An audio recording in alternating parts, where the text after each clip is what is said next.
I installed cameras because my husband kept traveling for work, hiding his phone, and avoiding my eyes. What I saw on the screen left me frozen, and I'll never forget what happened next.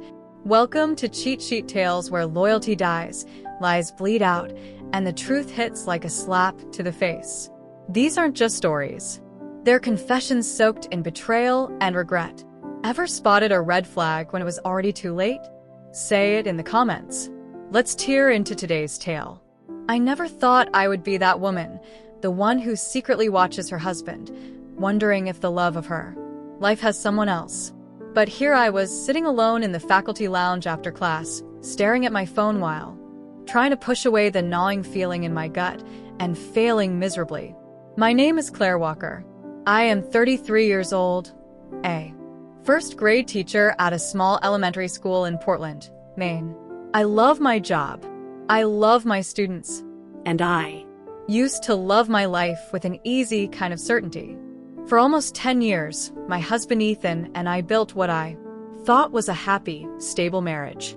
We had our ups and downs, sure, but we always had each other. Or so I believed. Lately, something had shifted. Ethan had been different for months now. More distracted, more secretive, and constantly glued to his phone. He had always been an honest, hardworking man, a lawyer with a calm way of handling everything from difficult clients to household problems. But suddenly, he was taking frequent business trips that I had never heard of before, often overnight, and he never shared details. He would step outside to answer calls, whispering into his phone while pacing on the porch. And when he came back inside, he would smile too brightly as if he was performing happiness for me. It was subtle at first, something I could have ignored if not for the feeling in my chest every time he locked his phone as soon as I entered the room. Ethan had always been relaxed about his phone, leaving it on the kitchen counter or next to me on the couch. Now it was like an extension of his body, always in his pocket or face down on the table. I tried telling myself I was imagining it. Maybe work was simply overwhelming him. Maybe the changes were all in my head, triggered by stress from school or a lack of sleep. But then my best friend, Lily Harper, planted the thought I had been too scared to say out loud. "You sure he's not seeing someone?" she asked one Saturday morning over coffee. Lily is 32, a single mom, and one of the strongest women I know. She was also left pregnant and alone by a man who swore he loved her, so her trust in men had been shattered years ago. She still carried that wound in her voice, even when she tried to hide it. "Claire, I'm telling you, these sudden business trips," the phone glued to his hand, the weird smiles. "I've seen it before. I lived it."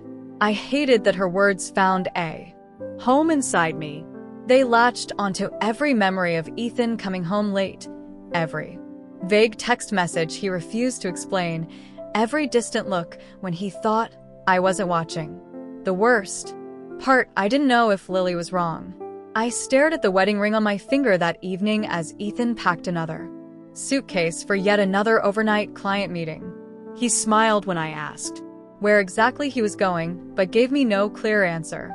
I forced myself to smile back, even though something inside me ached so hard I wanted to scream.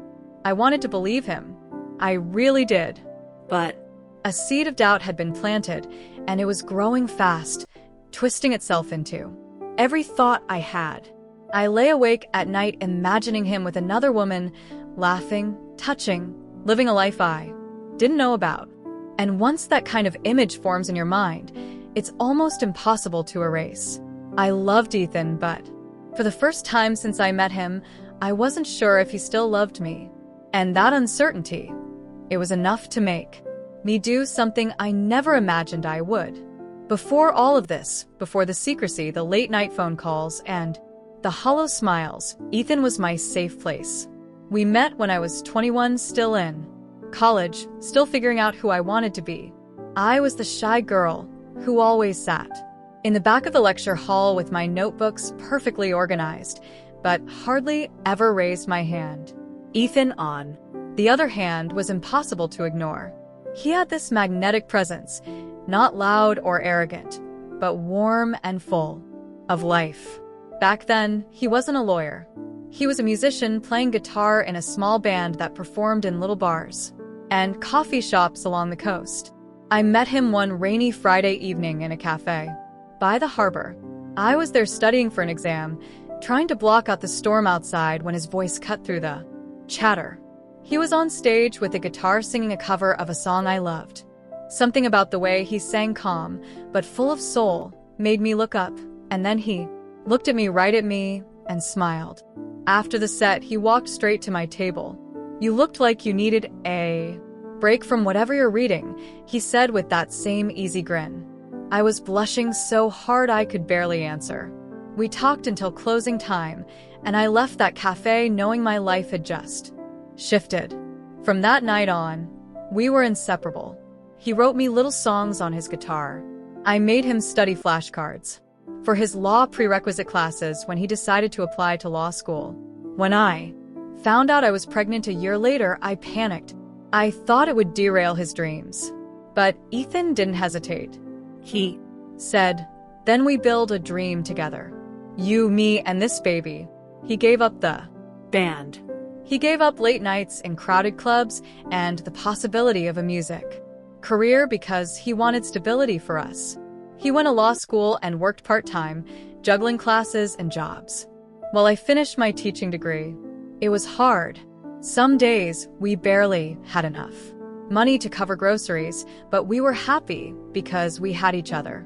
I still remember the day Noah was born. Ethan, holding my hand, whispering, "You're stronger than anyone I know," while tears streamed down his face. He stayed up with me through endless nights of feedings, changed diapers, and somehow managed to keep going to work in the morning. For years, I told everyone I hit the jackpot. Ethan was kind, thoughtful, and so loyal.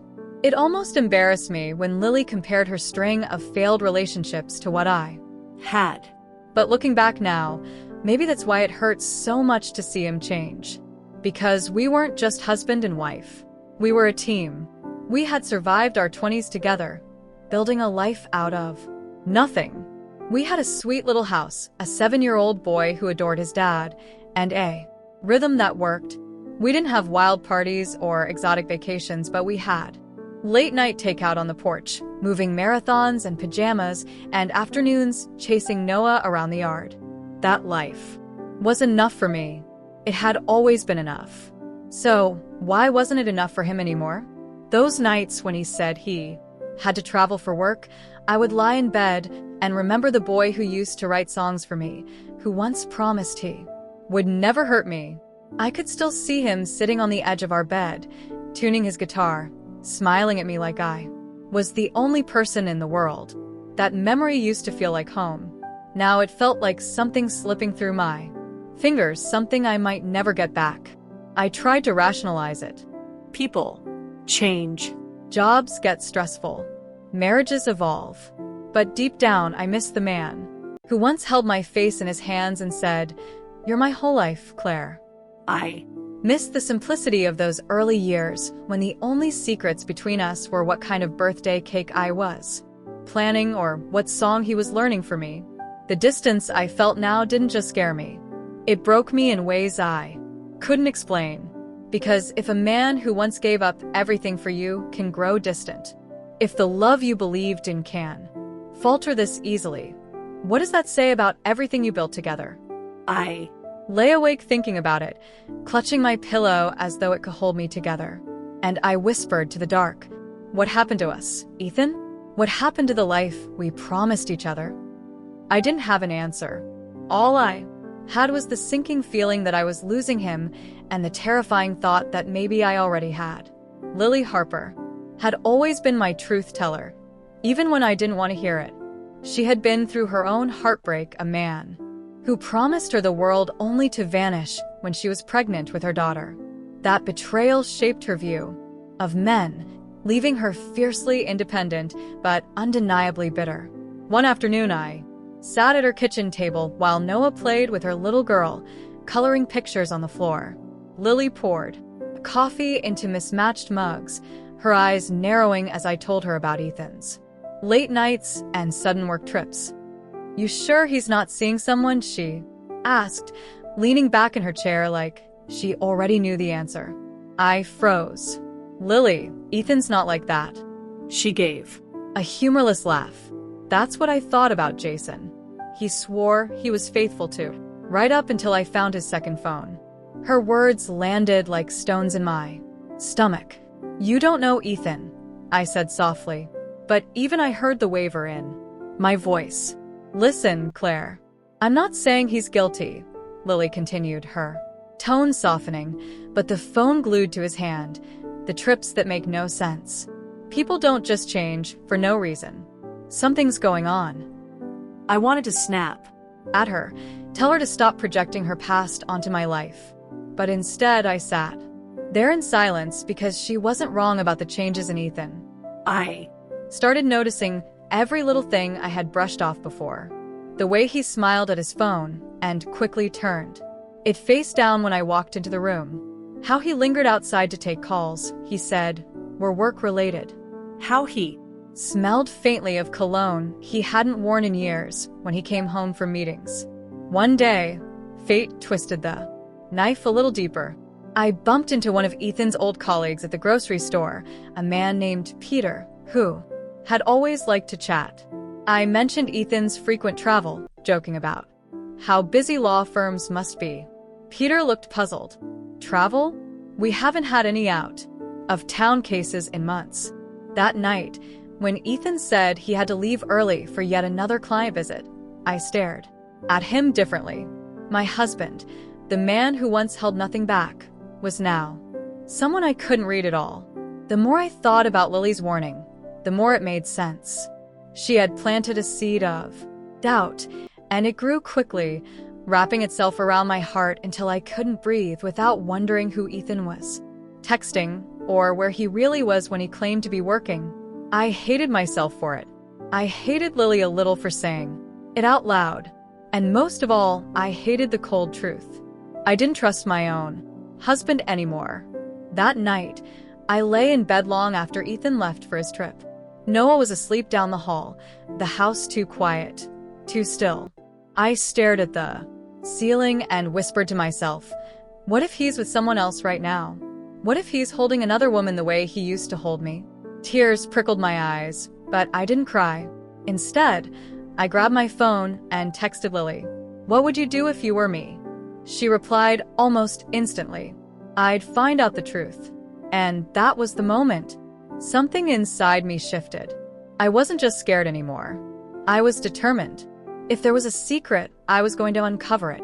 If there was a lie, I was going to catch it because I couldn't live like this, trapped in doubt, slowly unraveling every memory we had built. I needed answers, even if they destroyed me. The next morning, I woke up with a decision I couldn't take back. I was done guessing. I needed the truth, no matter how much it hurt. Lily didn't even blink when I told her my plan. Good, she said, arms folded as if she'd been waiting for this moment. He needs to be caught if he's lying to you. Her confidence scared me. I wasn't trying to catch Ethan like some criminal. I just needed to know who he really was when I wasn't around. Okay, I whispered, gripping the edge of her kitchen counter. What do I do? She leaned in like she was sharing a secret. You disappear. Tell him you have to go. Out of town for a few days, some teacher conference, whatever. Make sure he believes you'll be gone. Then watch what he does when the house is his. The idea made my stomach twist. I wasn't sneaky by nature. I was the kind of person who still double-seed if I'd accidentally cut in line at the grocery store. And yet here I was planning to spy on my husband. That night, I told Ethan I had been selected for a professional development workshop in Boston. He looked surprised. Boston? For how long? Just a few days, I said lightly. Principal wants me to go. Something about curriculum updates. He nodded. Slowly. Okay, I'll manage Noah. He smiled, but it didn't reach his eyes. It stung how easily he accepted my absence. While he was at work the next day, I installed a small camera near the front door and another in the living room. It felt wrong standing on a chair to adjust an angle while my wedding photos smiled down at me from the wall. But wrong or not, I needed clarity. When Friday came, Ethan drove me to the train station, kissed me on the cheek, and waved as I rolled my suitcase inside. He thought I Was heading south. In reality, I doubled back once he left and drove straight to our old family beach house in Casio Bay. That beach house used to be our summer sanctuary. A little weathered cottage by the water with white shutters and a porch swing Ethan had installed himself. We hadn't used it much since Noah was born. Too busy with work and school schedules. Now it became my hideout. I set up my laptop on the small kitchen table connected to the camera feeds and stared at the empty view of my own home. My heart pounded like I had committed a crime. What if he did bring someone home? What if Lily was right? Would I confront him, divorce him? Could I even look at him again? I tried to distract myself by cleaning, unpacking, even walking down to the beach. But every few minutes I checked the feed. Each time the living room sat silent, unchanged, like the calm before a storm. As the sun set and the sea breeze chilled my skin, I stood on the porch, hugging my sweater tight. I thought about the man who once played me songs under the same night sky, promising we'd always be honest with each other. I Whispered into the wind, "Please, Ethan, don't prove me wrong." Then I Went inside, closed the laptop for a moment, and tried to breathe. Tomorrow would bring answers. Answers I wasn't sure I was ready to face. The first night passed with nothing unusual. Ethan came home, made dinner for Noah, helped him with homework, and then they watched a movie together. He even paused halfway through to send me a picture of them on the couch, both smiling at the camera with bowls of popcorn in their laps. For a moment, I almost convinced myself I'd made a mistake, that this whole thing was ridiculous and unnecessary. But doubt doesn't vanish that easily, especially once it has its Hooks in you. The next day, I sat on the porch of the beach house, the salty breeze tangling my hair, while my laptop showed every angle of our living room. Hours crawled by. I walked to the shoreline, threw pebbles into the waves, tried to focus on lesson plans I'd brought with me. Anything to feel normal, but every few minutes I checked the feed, waiting for something, anything to confirm or deny the gnawing suspicion in my chest. Late in the afternoon, my phone buzzed. Ethan had texted, "Working late. Don't wait up. Love you." "Working late," I whispered, gripping the edge of the porch railing. My pulse thudded in my ears as I hurried back inside to the laptop. For a long moment, the house feed was empty. Then The front door opened. Ethan stepped inside, still in his clockwork, but he wasn't alone. A woman followed him in. My hands went cold.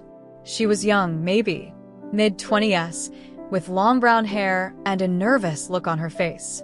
Ethan said something I couldn't hear, set his briefcase down and took her coat, hanging it carefully on the rack. Then They walked into the kitchen together. I stared at the screen, my heart hammering. So hard it hurt. My husband, my Ethan, had brought another woman into our home. I felt sick. My fingers hovered over my phone. I wanted to call him, scream at him, demand to know who she was and why she was in our house, but I couldn't move. Instead, I just watched. Ethan poured her a cup of coffee, gesturing for her to sit. They talked, his body language calm, even gentle. Once she reached up and wiped her eyes, and he handed her a tissue. My mind raced. Is he comforting her? Is she crying over him? Or because of something else? I wanted to believe it was innocent, that maybe she was a client or a distant relative I didn't know about. But Lily's voice echoed in my head. People don't change for no reason. Something's going on. I called Lily, my voice shaking as I explained what I was seeing. She didn't even hesitate. That's it, Claire. He's cheating. No one brings a woman home when their wife's supposed to be out of town, unless it's something more. You need to confront him and this charade before it gets worse. I sat there, tears streaming down my cheeks, listening to Lily's certainty, while staring at the screen. The woman was still in my kitchen, talking to my husband like she belonged there. Ethan leaned against the counter, arms crossed, listening intently. I closed the laptop abruptly, unable to watch any longer. My hands trembled so badly, I had to grip the edge of the table to study them. This was it, the moment my marriage fell apart. The beach house, once a place of peace, now felt like a cage. I paced the small kitchen, whispering to myself, "Why, Ethan? After everything we built, why would you do this?" For hours, I sat in silence, numb and shaking, imagining every possible betrayal. By midnight, I made a decision. I hadn't planned on making so soon. I was going home. I couldn't stay away one more day while my husband entertained another woman in the house we built together. I grabbed my keys, tossed my bag in the car, and drove back through the dark, windy roads toward Portland. The whole way, one thought pounded in my mind like a drum. He lied to me, and I'm going to find out why. The house was dark when I pulled into the driveway, except for a single light in the Kitchen. My heart was beating so fast it felt like it might burst. I gripped the steering wheel and took a deep breath before stepping out. Inside, I heard voices, low, calm, nothing romantic or intimate, just serious. I crept closer, my shoes silent, on the hardwood floor, and then I saw them. Ethan and the young woman were sitting at the table.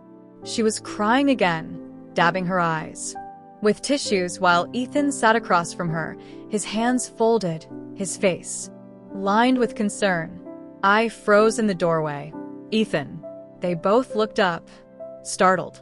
"Claire," he said, standing so fast his chair scraped the floor. What "Are you doing here? I thought you were in Boston." I ignored the question, my voice shaking. "Who is she?" The woman sniffled and looked down like she wanted to disappear. Ethan turned back to me, eyes wide, palms open. "She's my cousin." Claire. "Emily." Cousin. My mind raced trying to piece that together. I had Never met an Emily. Ethan continued quickly. "Her husband's been abusive. She Showed up at my office today because she didn't know where else to go. I couldn't let her go back there." I looked at Emily properly for the first time. Her wrist was bruised, faint, but visible, where her sleeve had slipped back. Her face was pale and swollen from crying. And suddenly, she didn't look like a stranger invading my home. She looked like a woman trying to survive. I Opened my mouth, closed it, then finally whispered, "Why didn't you tell me?" Ethan sighed, running a hand over his face. "Because she begged me not to. She's terrified her husband will find out where she is." I thought. Giving you one more thing to worry about would be unfair. I wanted to wait until she was safe. The anger I had carried all weekend wavered, confusion replacing it. "But Juliet, you said you were working late." I know. I'm sorry. His voice cracked slightly. "I was just trying to protect her privacy and maybe, if I'm being honest, protect you from all of this. I didn't want you worrying about the danger she's in. I thought I could handle it myself for a day or two." I stood there feeling like the floor had shifted beneath me. I had built an entire scenario in my head. One where Ethan had betrayed me. One where my marriage was collapsing. And now I was staring at his cousin, a scared woman, with nowhere else to go. Ethan took a step toward me, his eyes searching mine. "You think I'd cheat on you? After everything we've been through, Claire, I gave up my music career for us. I built this life for you and Noah. You're my whole world." I felt the tears rise before I could stop them. I didn't know what to think. "You've been so distant, Ethan. Secretive." I put cameras in the house. His eyes widened. "Cameras?" I nodded, shame burning through me. I lied about Boston. I was at the beach house watching everything. I saw her walk in, and I thought, my voice broke, "I thought I'd lost you." For a long moment there was silence except for Emily's quiet sniffles. Then Ethan stepped closer, gently cupping my face in his hands. You didn't lose me, Claire, but if you don't trust me, we have a bigger problem then. Any cousin on my couch. The truth of that hit hard. My doubts had eaten holes through something that used to be unshakable. And now, standing there with tears streaming down my face, I realized I had a choice. Keep feeding those doubts or fight to rebuild what we had. Ethan's voice softened. I love you. I've always loved you. Please don't let this break us. I nodded slowly, wiping my eyes. I don't want it to. I need us to be honest. No more secrets. No more secrets? He promised. That night, Emily stayed in the guest room, safe for the first time in weeks, and I lay in bed next to Ethan, clutching his hand like I hadn't in months, feeling a fragile but real relief. I hadn't lost him, but I had almost let my fear take him for me. Anyway, the next morning, I woke to the smell of coffee and the soft sound of Noah's laughter drifting from the kitchen. For the first time in weeks, there was no knot of anxiety in my stomach. Instead, there was something quieter, fragile, but hopeful. Ethan was at the stove flipping pancakes, while Noah sat at the counter, chattering about a school project. Emily, still a little pale but calmer, was quietly sipping coffee. She gave me a shy smile, one that said thank you without words. After breakfast, Emily left for a safe house that Ethan had arranged through a local advocacy group. We watched her drive away, and I felt a strange mix of guilt and relief. My jealousy and fear had twisted everything. What I had seen as betrayal had been compassion. My husband helping someone who needed him. When the house was quiet again, I turned to Ethan. We need to talk, I said softly. He nodded, leading me to the porch where the autumn sunlight touched everything with a golden warmth. We sat there for a long moment, the ocean wind carrying the scent of salt and pine. I'm sorry, I said finally, for lying about the conference, for spying, for doubting you. My hands trembled as I twisted them in my lap. I let Lily's fears get into my head. I didn't trust my own husband, and that's on me. Ethan shook his head gently. No, Claire. I should have told you about Emily. I thought I was protecting you. But what I did looked like exactly what you feared. That's on me, too. We sat there looking at each other. Really looking at each other for the first time in months. I realized how far apart we had drifted, how silence and assumptions had built walls between us. I don't want us to keep secrets anymore, I said. Even the ones meant to protect each other. If we're worried, if something's wrong, we talk about it. Ethan reached for my hand. Agreed. No. More walls. He paused, his eyes soft. Would you consider marriage counseling?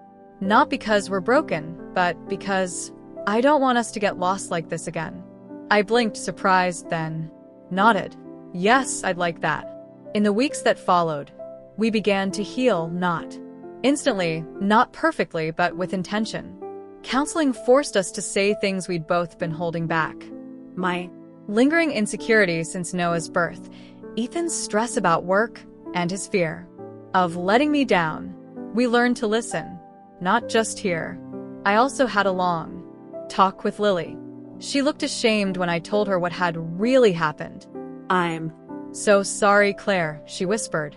I didn't want you to go through what I went through. I know, I said gently, but not every man is Jason. Ethan's not him. Lily nodded, wiping her eyes. That conversation didn't just heal something between us. It seemed to shift something in her too. She joined a support group. 4 single moms, and for the first time in years, I saw her smile without bitterness. As for me, I found new ways to take care of myself. I started doing morning yoga, something to calm my mind. Before the day began, I joined a book club, reconnected with friends I had pulled away from when life got busy. Slowly, I felt more like me again.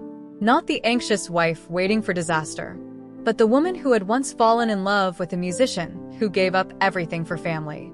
One weekend, we went back to the beach house, just the 3 of us. Ethan grilled fish on the porch. Noah built sand castles by the water, and I sat with a blanket wrapped around my shoulders, watching them and feeling my heart settle into something steady. There was still work to do. Trust isn't rebuilt in one conversation, and forgiveness takes time. But as I Watched Ethan laugh with our son, I realized something important. The life we had wasn't gone. It had just been waiting for us to choose it again together. That night, Ethan slipped his arms around me as we stood by the water under a sky full of stars. "Thank you for staying," he whispered. And for the first time in a long time, I felt whole enough to say, I never really left. Weeks turned into months, and little by little, our marriage began to feel like it used to, only stronger. because now We understood how fragile trust really was. We kept our promise. No more secrets. Even small things like stressful days at work are feelings of insecurity. We shared instead of burying them. Counseling gave us tools we never had before. Ethan learned how to communicate his stress without shutting down. And I learned how to express fear without letting it grow into suspicion. We built habits, small check-ins at night, honest talks over morning coffee, that kept us connected even on hectic days. One evening, as the last light faded over the ocean near the beach house, I stood on the porch watching Noah chase fireflies. Ethan wrapped his arms around me from behind.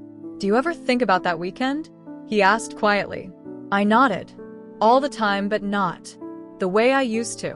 Because now, when I thought of that weekend, it wasn't just about suspicion and fear.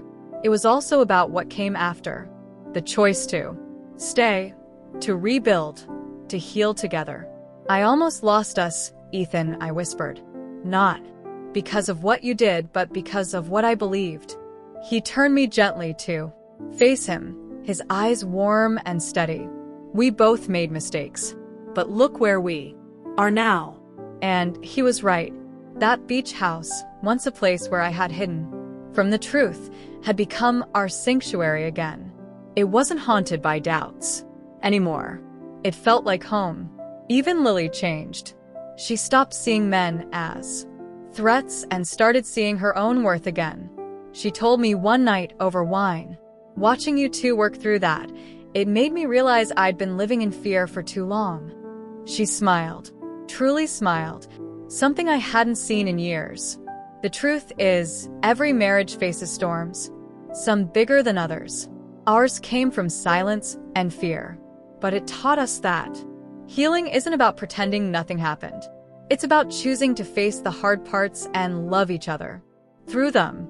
Now, when I look at Ethan, I don't see the man I almost accused of betraying me. I see my husband. The man who gave up his dreams once to build a life with me. The man who still stands by me even when I stumble. One night, as Noah fell asleep in the back seat after a beach day, Ethan reached for my hand. "You know what I realized?" he said. "Trust isn't about never being afraid. It's about holding on anyway." I smiled, squeezing his hand. "Yeah, it is." And in that quiet moment, driving home under the stars, I realized something important. I hadn't just found out the truth about Ethan that weekend. I had found out the truth about us. We weren't perfect, but we were stronger than I ever imagined. Sometimes healing doesn't look like starting over. Sometimes it looks like staying and choosing each other all over again. And I was grateful that even in the middle of my fear, I chose to stay.